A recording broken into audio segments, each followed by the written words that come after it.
Welcome everybody to my podcast, Big Little Small Talk. I'm Megan O'Hara-Sullivan and I love to talk, but I also love to listen. If you're new here, welcome. Thanks for joining me today. I hope you enjoy the episode. Thanks for tuning in to Big Little Small Talk. Today I've got another councillor candidate with me, Councillor Kerry Shine. He would be familiar to a lot of you and he is a friend of mine. He's been a member for Toowoomba North and he's been the former Attorney General. At the moment he's a councillor and he's vying for his spot on the election on the 16th of March. Welcome, Kerry. Well, thank you very much, Megan. Great to be here and great to be back at the 102.7 studios. Yes, well look, I think, Kerry, you're the only person who I have interviewed who's got his own Wikipedia page. I don't know whether you monitor it to see that it's still current, but congratulations, I think. Well, thanks, Megan, but any credit with respect to that type of highfalutin technology goes to my daughter, and I rely on her heavily. Oh, very good. Now, Kerry, you were born here in Toowoomba, weren't you? What were the circumstances of you?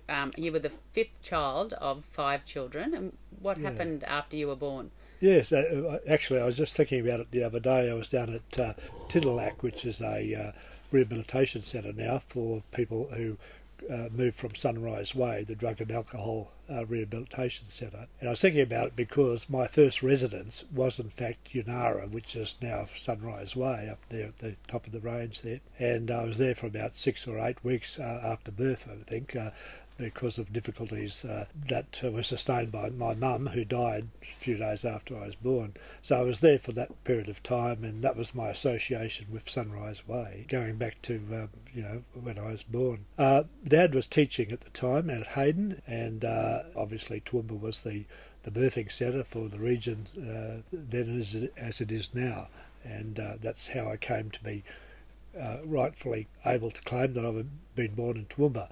Subsequently, I was reared elsewhere, but nevertheless, I cherished that birthmark, if you like. So, Kerry, you said that you were raised elsewhere. What happened to the other 4 children, and who were you raised by? No, initially, Dad was teaching at Hayden, which is a one-teacher school at the time. I was the 5th child. The oldest would have been Patsy, who was disabled. Vince, who was about 10. Patsy would have been 12, I think. Vince 10, then Jimmy and Mick, they would have been about 5 and 4, and myself. So initially, apparently, I went with my father's sister, my aunt, who became, in a sense, my mother, Mary, and was brought up at the family farm, principally at the family farm at Fernvale, but also at her house at Couperoo in Brisbane. My brothers were taken in by cousins, a family called the Butlers at Rosalie in Brisbane for probably 6 months or something of that nature, and I think Vince and Patsy stayed with Dad, and eventually the boys, I think, also then went to school at Wivenhoe Pocket State School, were looked after by my aunt and by her parents at the farm until Dad was able to look after the other 4 back at Hayden. So I'm a bit sketchy about that because I was a baby at the time, and I can only go on what I was have been told in the past. Yeah. And your Aunt Mary, did she have children of her own? Yeah, she had 2 girls who would have been around about 10 and 11 at the time, and they were at school at Couperoo in Brisbane, and her marriage had ended some years before, so she was not in a financially well-off situation, and we didn't have a car and that type of thing, and she was a great inspiration to me in terms of encouragement with respect to education and having ambition in life to do the best you can. And she was very successful with the 2 girls in terms of their attaining, very good working situations in life, and I've tried very hard to get me positioned as an article clerk for her. Her husband had been a barrister, so she knew a lot of the legal people in Brisbane at the time, and we went from office to office looking for articles of clerkship. That didn't quite work out, but nevertheless, through another avenue, through the Queensland Law Society, I was able to obtain articles of clerkship. I want to talk about your legal career a little bit later Sure, on, but sure. for now, when you were with your aunt and you were at the farm, you went to Wivenhoe Pocket State School. That's where you started off going to school, and I heard that you rode a pony. I mean, is that true? Well, that's true, because most of the kids did. They rode their horses to school. There was a school horse paddock there for kids to do that in those days. I went there from about grade 3 on, but the earlier years were at Cooperoo, and I went to a Lady Mount Carmel school at Cavendish Road, and where I had to. We did in those days.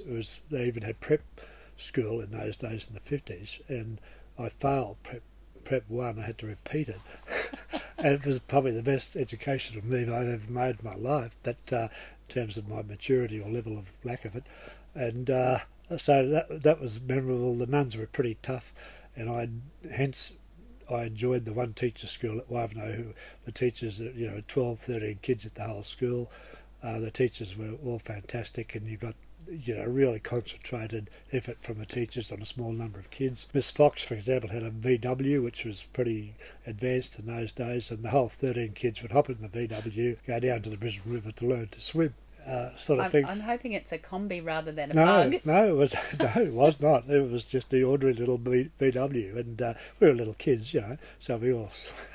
One on top of you, Mr. Otley, who was one of the teachers before her, took us in the same one vehicle to Ipswich to see Toad of Toad Hall, which was our first, cultural experience for little country kids. But that's what was done in those days, and older listeners listening today who went to one teacher schools would have had similar experiences. Well, we'll talk later about some of the things, the ambition that you would like to see brought into council, and your love of the ward system. Then I can see where that love of country representation comes from.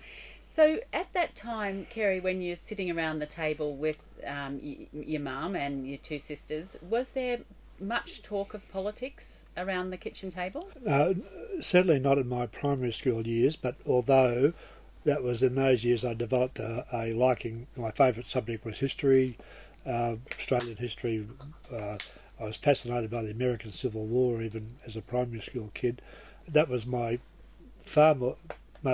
interest rather than maths or geography or whatever else we're supposed to learn at state school. But so I think that sort of, it's an inherent type of quality or lack of it that people have.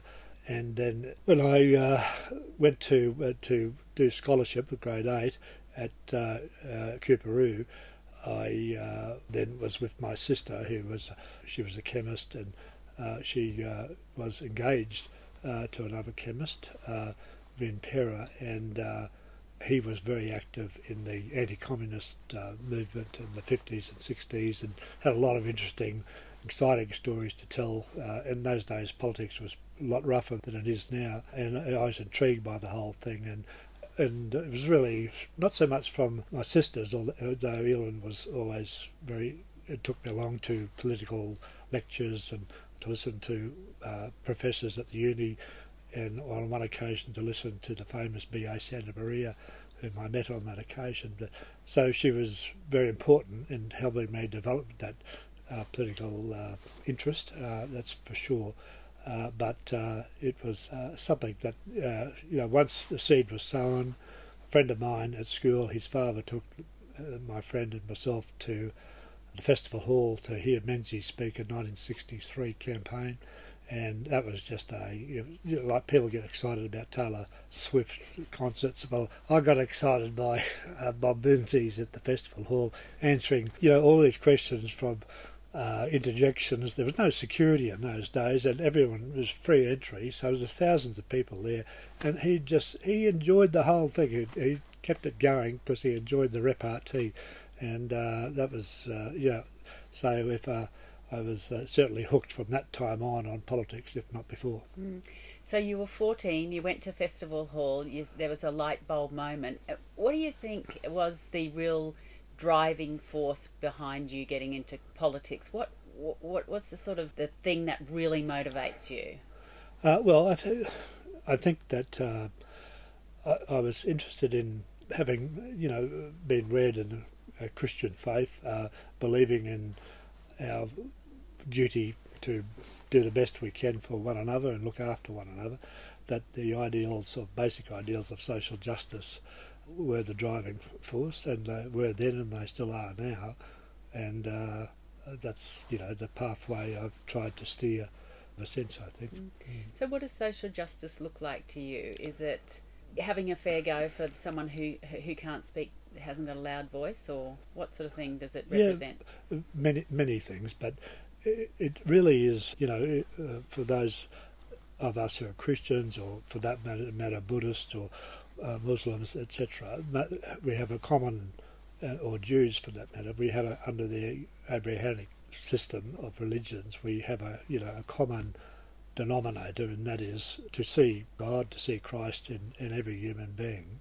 And if you try to remember that all the time, then it's hard to do, because we're human beings, we have different emotional feelings about different people, and we all do.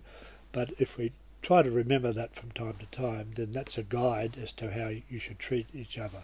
And that's the aim of which I have. Whether I live up to it, I don't live up to it many times, but it's still the aim that I have. Yeah. There was that, and there's something else about communism. What was your driving force there about ending communism? Well, as I said before, the chap that my sister had been engaged to, and unfortunately he died very early age. He was active in the anti-communist movement in the 50s, and I suppose that the stories that I was told about what communism meant to people in Russia and Eastern Europe and etc. Influenced my early teenage mind at that time. You said then that you went to school in Coorparoo. It was at Villanova. Mm-hmm. Do you still keep in touch with the people that you went to school with? I do. Fortunately, on the 50th anniversary of our leaving school, there was a special occasion at the annual reunion of old boys, and as a result of that, our group who graduated in 1966, senior of 1966, meet regularly for lunch. And the last time was, in fact, only last Friday in Brisbane.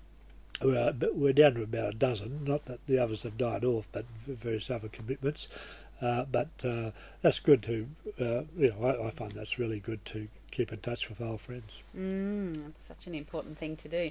So you left school and then you went to law school. Well, you started working, but you're studying law at night, is that right? Yeah, in those days it was pre-Whitlam, so university was an expensive thing that certainly my parents couldn't afford.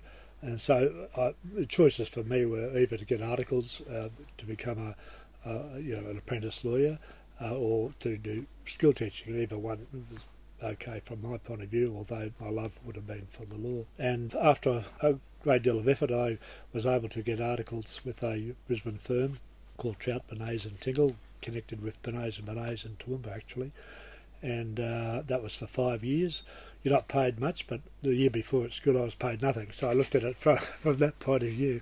And actually, even we were paid $13 a week, I think, and I paid $4 on board. And I had enough over to buy my cigarettes, which was pretty high priority. And that was in the days when the drinking age, of course, was 21. So I was only 18 at that time. So that explains a bit. And you're paying the price for that smoking, which you gave up a long time ago, thankfully. Well, I had to, but I don't encourage it, but I loved it. There you are. I can't imagine trying to study at night time and going to work during the day. It was a really tough way to do it. You know, Kerry, when you came up to Toowoomba, and we're going to talk about setting up your practice in a minute, but I read somewhere that you did a lot of pro bono work for all of the cricket clubs and the rugby clubs. Is that right? Did you do much pro bono work? Well, they didn't have too many legal problems, to be honest. They were very well proper organisations, but most solicitors in town in those days, and I'm sure today, do honorary work for sporting and community groups, and I was no exception to that rule. But my main interest in sport up Toowoomba has always been in cricket, and taking an active role in the administration of it was more to the point, although from time to time you were the honorary solicitor for the rugby club, for example, and different other sporting organisations who needed a bit of legal advice from time to time. I'll just remind the listeners that you're with me, Megan O'Hara-Sullivan, on Big Little Small Talk on 102.7 FM. Our guest today is Kerry Shine, who's a current councillor, and we're hearing about Kerry's early days just before he set up Shine Lawyers, which became an incredible phenomenon. So, Kerry, you got married, you came back up to Toowoomba, I think, and you set up your practice on April Fool's Day, 1976. Is that right? Is that a joke? No, it's not a joke, but it's a fact. And so it's not always a bad thing, April Fool's Day, in terms of... Toowoomba's been very, very good to me and put up with, my faults and failings, and saw some, trust in me, no doubt. But nevertheless, my practice was expanded. I had a really good staff, loyal staff who were talented, and much of my success relates to the fact of the quality of the people who worked for me. Well, that's a typically modest thing to say, I would say. So you ended up selling the practice. You said it started in 76 and you sold it in 98, 22 years later, and I believe it was the largest practice outside Brisbane. Is that correct? It would have been at that stage. We employed, I think, roughly about 80 to 90 people, and not all in Toowoomba, somewhere in Brisbane. We had Brisbane office at that stage. So looking around at other provincial, regional cities throughout Queensland, I think it would have been the largest then. Of course, its size then compared with now was minuscule. It's employing over 1,000 people now, but no credit to me at all. It's a national and somewhat international firm as well. Mm. In the meantime, Kerry, you're setting up a practice. You got married and had 3 children. Your reception was out at the Toowoomba Showgrounds. Tell me that story. I believe it was the first function to be held in the sunken floor. Is that... Yeah, well, it was certainly the first wedding reception. It may well have been the first function. So that was in 1980... Oh, he's a bit sketchy on the details, listeners. Well, I know the month and day, but 86, I think. It might have been 85. 86. And, so that was of some... coincidentally, I was asked to join the committee out there some years later and spent a lot more time in that very room. I think the sunken floor has now been raised, and it's a flat floor, that's right. It is. So, Kerry, I can imagine, you said before you've talked a little bit about your faith. I believe that your faith is very important to you, and to this day you still regularly go to Mass? Yeah, I do. It's a great time to have a bit of peace and quiet and reflect on whatever the gospel is of the day, and the interpretation of that given by the priest who might be saying Mass at the time. But I just find it a break from the hustle and bustle of either professional or domestic life, which is important to me. And I think having that type of opportunity or similar sorts of opportunity for everyone is pretty important. Mm.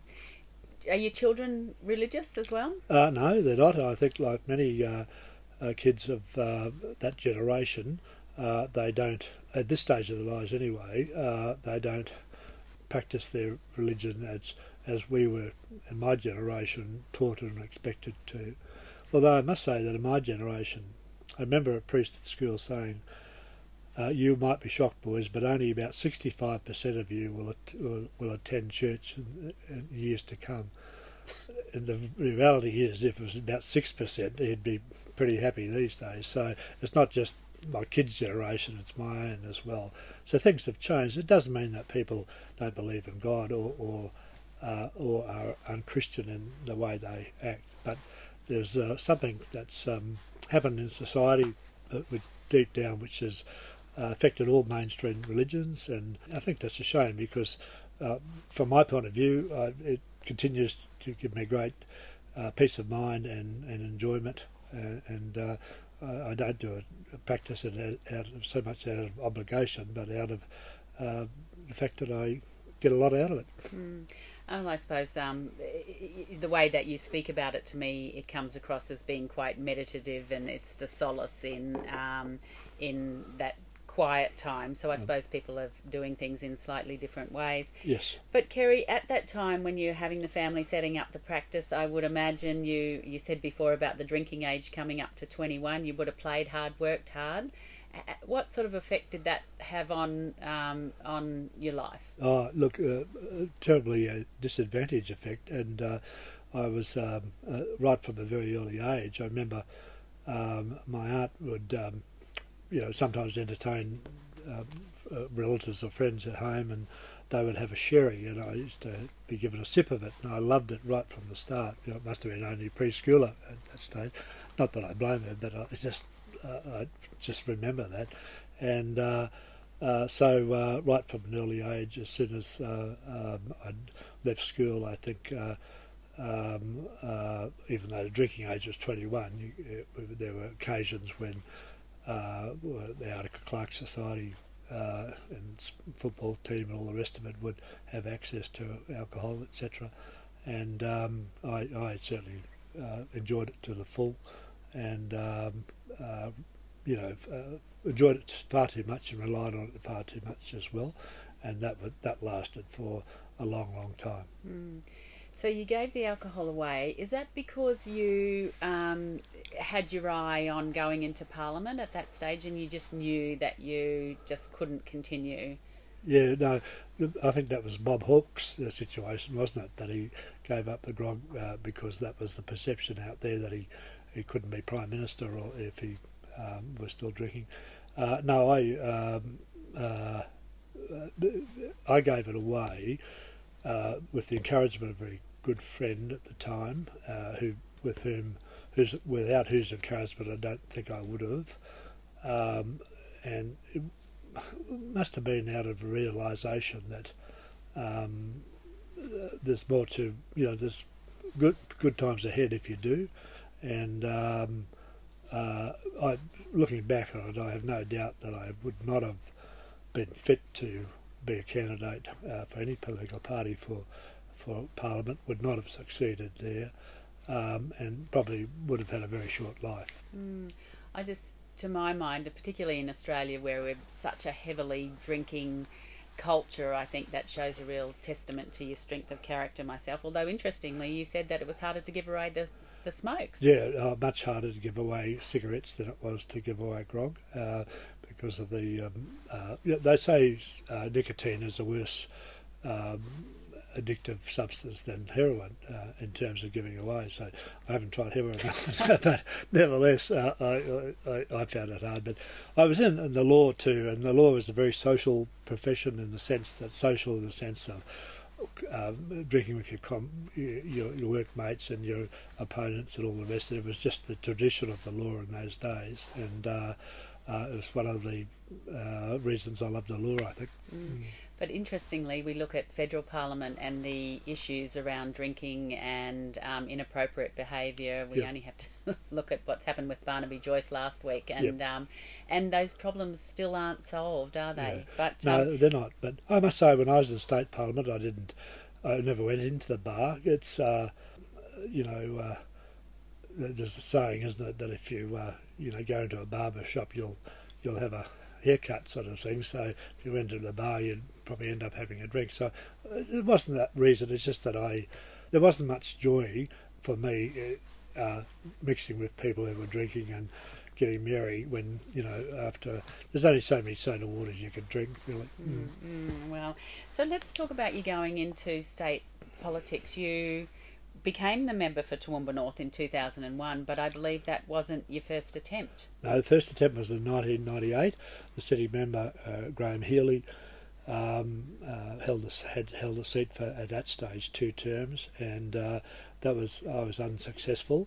That was the first year One Nation came to the scene, and the preferences obviously went from One Nation to the National Party candidate at that stage, which was the reason why. So that was your first attempt, didn't get in. Second attempt to get in?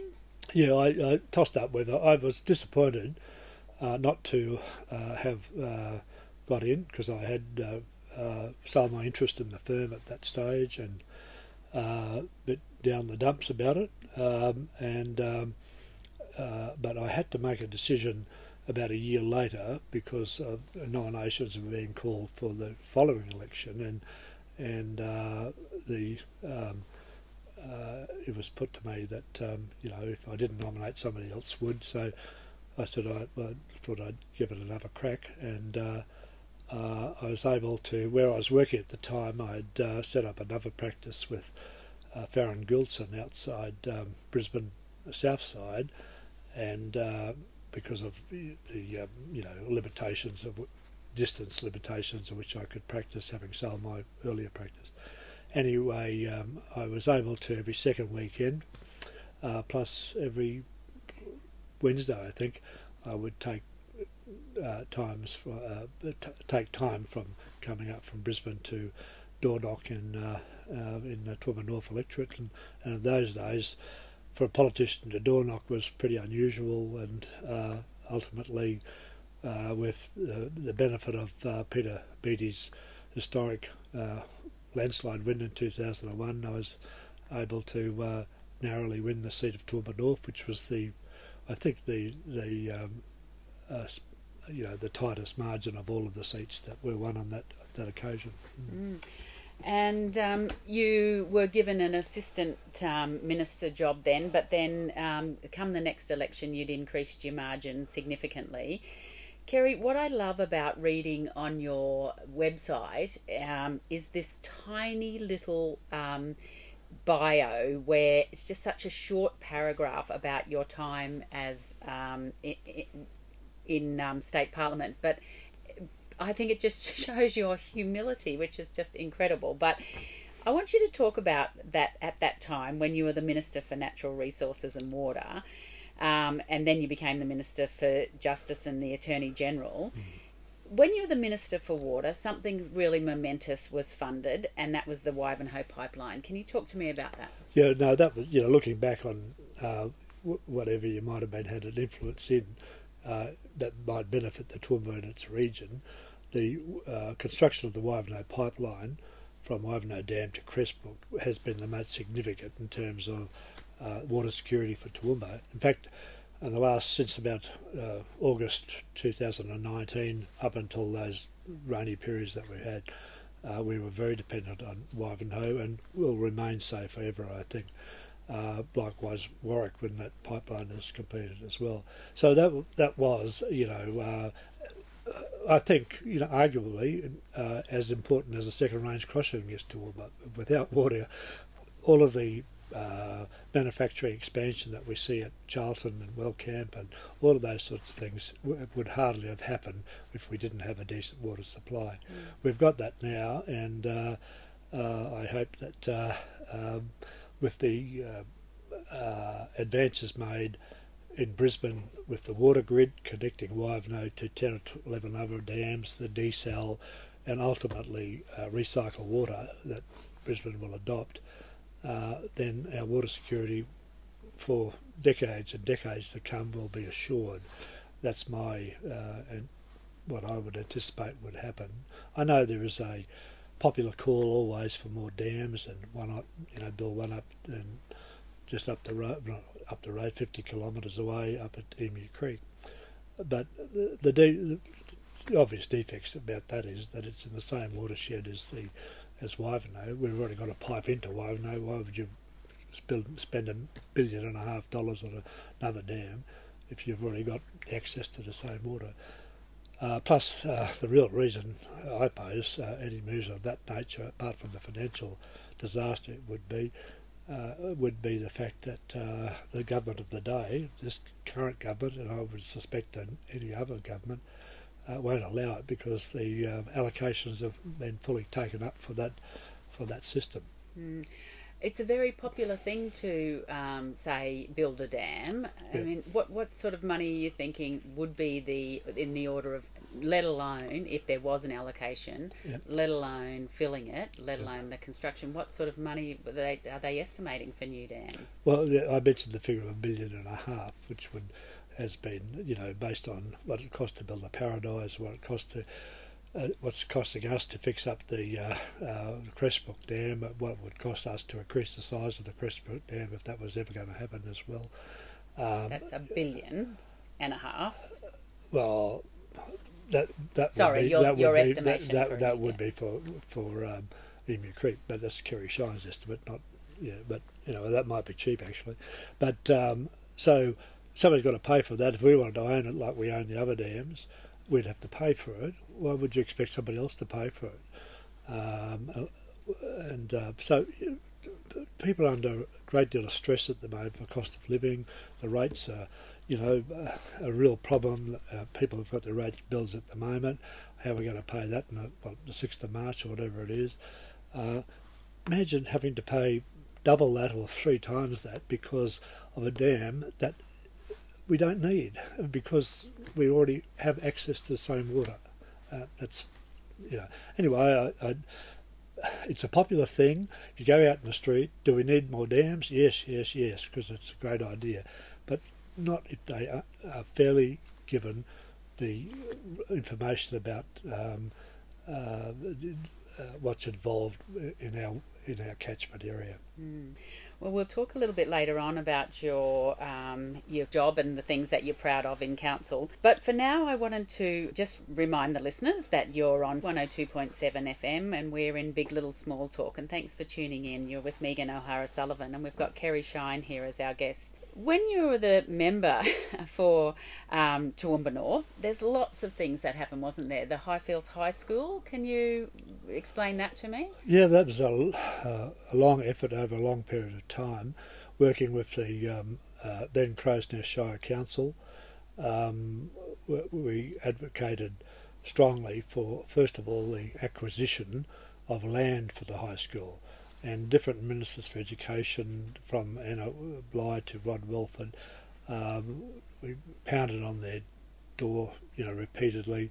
The local education department was against it. They were worried, I think, about Toowoomba State High School suffering as a result and all of that type of thing.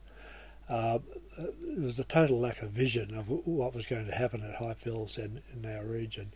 I can't blame them in a way. When I first made my maiden speech in 2001, one of the problems I was trying to fix was the lack of population of country areas, regional areas, and aiming for decentralisation of government departments to boost the numbers in Toowoomba. Nowadays, as you know, Megan, our problem is where we're going to put all these people that are here in the houses, where are they, and all that sort of thing. So over a fairly short period of time, things can change. So I can't blame the department's attitude at the time. But so that was a big struggle. We finally won it. We got the land, and then leading up to the 2012 election, I got a commitment from Anna Bligh, made public promise to build the high school. A week later, the opposition followed suit, and they then subsequently became government and built the high school. And probably need almost a replication of it as well, like the Wivenhoe pipeline. New police stations, fire stations. But I want to talk to you, Kerry, about something that is a very emotive topic here at the moment. And I read somewhere that you introduced the compensation for victims of crime. Can you tell me about that? Oh, well, no, we did have in place a victims of crime system. I didn't introduce it, but what we were able to do was to increase the monetary benefits associated and the eligibility. I can't remember the exact details now, but it was a considerable improvement on what it was to make it meaningful compensation for victims of crime. The youth crime issue was a difficult one. Coincidentally, only about a week ago, there was the State Parliament Select Committee, bipartisan committee, met at the Burke and Wills. Wasn't well attended by the public. Whether they knew about it or not, I don't know, but there were some very good presentations from Catholic Care and from the victims of crime, but also absolutely excellent one by Rachel Patterson, who's the CEO of Lifeline now, who's an ex-copper in the day and great life's experience. And she had a reception at the end of it. Everyone in the room clapped, which is pretty unusual at a parliamentary select committee because they're not the greatest source of entertainment normally. But because of what she had to say and the manner in which she said it, the beauty of that meeting was that both sides of politics, the LNP, ALP and the independent chair, treated the whole thing seriously. There was no trying to playing politics about it, and were really concerned about the causes of crime as opposed to the crime itself. Obviously everyone agrees with people got to be, society's got to be protected, people got to be punished, but at the same time you've got to fix it for the future, and that's I think this will be really interested to see the report of this committee and what the major political parties take from it. We'll probably know that within a month or two. Mm-hmm. Interesting. Can you just give me a quick summary of what Rachel said that she felt that was so warmly received? I mean, to my mind, everything is underfunded, and it starts with the family. Sort of reluctant to try to paraphrase what she said because, in fairness to her, but she, being associated with Lifeline, sees the results of sees the causes of why kids deviate from a correct path in life, because they're very much associated with the families from which kids come, know those circumstances, and obviously is advocating for early intervention from all areas of government. For when kids go to preschool or grade 1, trying to get the teachers to identify the kids who are at risk, there might be something wrong, and then the other departments, the youth justice or child safety or health, whatever it might be, become involved at an early stage, that case managers are appointed to look after a limited number of families, at a workable level. And really we pour resources into it, a lot cheaper than imprisoning people later on, a lot better than elderly people suffering in the streets or being murdered, all of that sorts of things.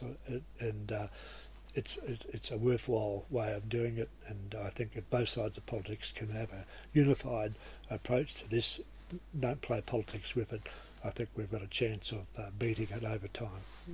And I think, the most overwhelming thing to come out of any of those sessions is that you don't want kids institutionalised, or you don't want them to have a brush with the youth justice system. You need to keep them out of the youth justice system, isn't it? Yeah. Kerry, I want to move on quickly because we're running out of time like I usually do, and I wish I could ask you more questions about your time as AG. What's the story that when you went to that school the time, how did that child introduce you instead of being the Attorney General? Yeah, I think it might have been Fairview Heights State School, but it's a school captain, I forget her name now, but she introduced me as the Eternal General. The Eternal General. Okay, that's what you are. All right. So, Kerry, whenever I go to the supermarket, I always use that comparative thing where it says how much per gram this is. Oh, yeah. Tell me about the introduction of that. Yeah, well, what's it called? Unit pricing or something of that nature, I think. And we brought that in. I was, as well as Attorney General, Minister for Justice, I was also Minister for Fair Trading. That was it wasn't in the title, but it was one of our responsibilities. And so we brought in mandatory unit pricing so that you could judge the comparative value of the items and I think I look at it and just automatically now and do compare, and I think it's been a big help. The other thing as Fair Trading Minister was to limit the interest rates that people were paying for payday lending. Yeah. Okay, start the sentence again. Yeah. So the other thing? The other thing that was of huge concern to me was the interest rates. Some being paid, charged 400% interest rates for payday lending and that type of thing. And so we brought in laws to restrict that right down to about 40% of the most that they could charge. But we also encouraged the Good Shepherd organisation or sisters to introduced their system of whereby they provided goods without charging interest at all, with the help of the National Australia Bank. So they were worthwhile things that were achieved. Particularly, you look at the cost of living crisis that we're in at the moment, and the misery that people have if they have this unpayable back interest rate is just ridiculous. Exorbitant at 40% seems, and we're thankful for that. So, Kerry, 2020 comes around and you decide to run for council. Now, why? Oh, well, I certainly liked being a Member of Parliament. I enjoyed it. It was something that I'd wanted to do since that Festival Hall meeting in 1963. So, yeah, it was a personal enjoyment in doing that type of, having that type of occupation. What do you enjoy about it? Well, the people that you meet, the fact that you have a say and exercise of the decisions that are to be made, and certainly on council it's even more closer to achieving things more quickly that matter to most people in the street than in state parliament or federal parliament, and it's I find it rewarding. I find it the personalities, 10 different people with different personalities and views and so on. I find it enjoyable, to be honest, to interact and to experience that. You have your happy days and your sad days, but and I certainly don't get my way all the time, that's for sure. But it's nice to have a win every now and then, and you've got to take the knocks on the chin in your stride. Mm-hmm. Talk to me. One of the things that you've been passionate about this term is the introduction of the ward system. Oh, yeah. So what are you thinking there? Look, anytime you go to Yarraman or Millmerran or Clifton or Pittsworth, anywhere outside Toowoomba, it doesn't take long for residents to bemoan the fact that since amalgamation they never see a councillor or don't know the councillors and have little confidence in the fact that council really know what their problems are. The way to fix that, I think, is through a ward system whereby, similar to Ipswich, you'd have a limited number of divisions. Here you'd have 5 divisions with 2 councillors in it. They have to be of equal size. That would mean that Toowoomba and Highfields might have 4 divisions and the country would have 2. So that would mean, the country would have a division as well with 2 councillors. Ideally, one hopefully would end up coming from a town north of the area north of the Warrego Highway, and one from the south. So people living in Pittsworth, even if the councillor came from Millmerran, would at least have the confidence that that person knows what it's like to live in a country town, knows what the usual problems are and are close to it.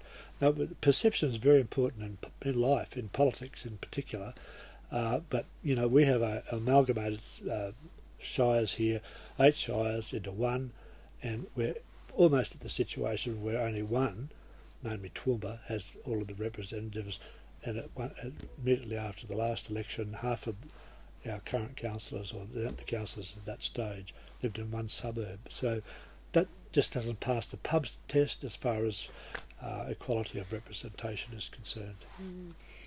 Kerry, another thing that you're really passionate is about having a green band around Toowoomba. What does that mean? Yeah, well, my daughter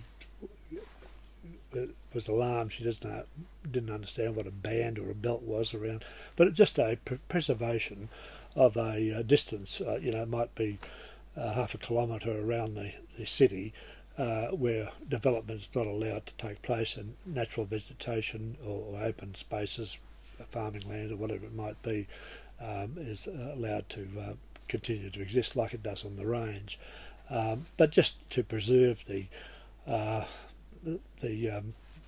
clean air, the lungs of our future residents, and as well as the amenity. If you look at people at Highfields, really, in my experience, really like that separation between Toowoomba, that greenery that exists between Toowoomba and Highfields, and expanding that out to Westbrook, out to the south as well, would be within our power in the town plan, and wouldn't be expensive. Well, I'm not going to ask you about your desire to limit fast food and try and do something about obesity in the planning laws, but we haven't got time for that. Okay. Kerry, if I was to ask you, do you have a life regret so far? Do you have one? Oh, well, I think you never know. You often wonder, don't we, if I hadn't done this or that, how life would have turned out. And I think if I had given up drinking a lot earlier than I did, then, well, who knows? You just don't know. I'm very happy with. I've been very fortunate with the life that I've been able to enjoy with the family that I've got. So it's hard to think that would be better, but it would have been interesting to have done other things. I think that I obviously didn't get around to doing. Sliding doors. What about 3 words to describe yourself, Kerry? Have you got 3 words? I've heard a lot of words said about me that wouldn't be possible to broadcast. They weren't ones that I'd want people necessarily to know me about. But look, I would hope that I would like to think that I, do care for people, so I'm caring in a way, and I think it's hard to go past that, really. To be honest. Caring. Yeah. Caring. Yeah, that's right. Exactly. What would you like to be remembered for? You've talked about a lot of the big things that you've done in life, in your parliamentary career. Yeah, Megan, I go to a lot of funerals nowadays, and I've got one on this Monday and one on the following Monday. And what is always said at funerals is what is important to the people are their family and the time they spent with their family. And I think greatest regret would be not to. I know in your case you have 5 boys who live in Brisbane, but it's always amazes me how you and your husband interrelate with them, and always to and from Brisbane, and they're up your place, and that's something very envious of that I have in relation to your example, and I think that's something you'll never regret in the rest of your life. Yes, but we were talking about your regrets, so I guess there's still time for you to have some more children. Do you think, Kerry? Right. He's rolling his eyes, listeners. All right, Kerry, are you a royal watcher? Who's your favourite royal? I'm not a royal watcher, and I certainly voted for the Republic in 1999. But I was brought up with Queen Elizabeth almost all my life, although I was born when King George was still the king. Charles is about my age, almost identical age, so I've got nothing against him. I quite like them, but I don't think they're necessary. As a kid, we were taken from Ivanhoe Pocket State School to watch at Ipswich at Bouval Princess Alexandra, who I thought was rather nice, and so we don't hear much about her anymore. If she's still alive, I'm not too sure. No, I'm not too sure. That might be a mission for me to go and find out. Now, what about the song that can't keep you off the dance floor, Kerry? Well, as you know, Megan, I don't dance. I have no rhythm, and I have no desire to develop any.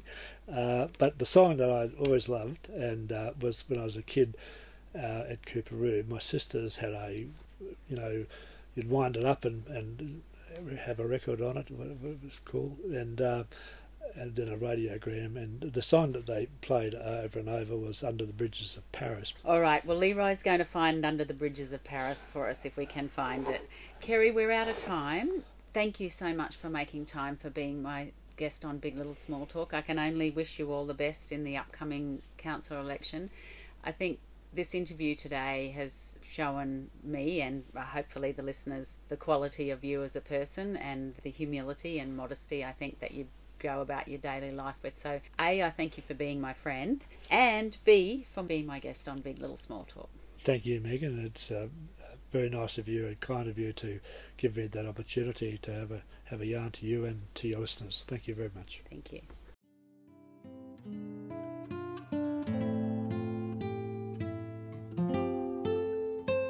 That's it for this week. Thanks for joining me on Big Little Small Talk. I hope you can make the time to join me next week. If you've enjoyed this episode, please subscribe on your favourite podcast app.